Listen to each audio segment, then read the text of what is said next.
Now, I was ferociously arrested by 15 FBI agents with brute force. Like, if I blinked an eye at the time, they probably would have shot me. In fact, I had to tell one of the guys, get your finger off the trigger, calm down, because that's a safety violation in the SEAL teams. So why did they do this to me if I had no criminal background, no prior convictions, and the nonviolent white-collar crime I was being accused of was later dismissed? I literally had to go to a federal prison before a Texas judge said, we don't do that to our veterans south of the Mason-Dixie line, son. So in a sense, I shouldn't be a very happy man, but I choose a different path instead of advocating to hate on our law enforcement.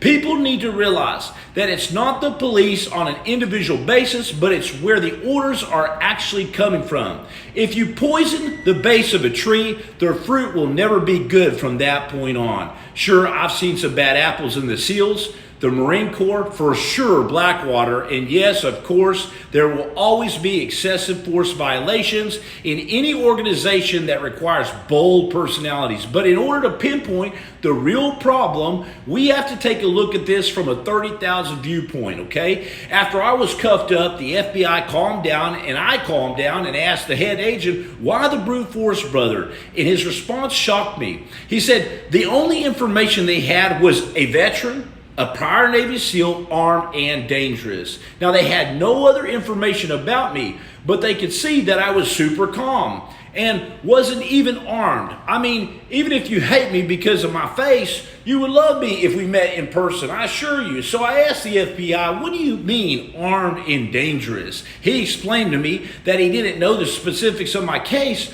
just that I was a former SEAL. Was it pretty dang hurtful to serve my country my entire life just to be arrested with brute force?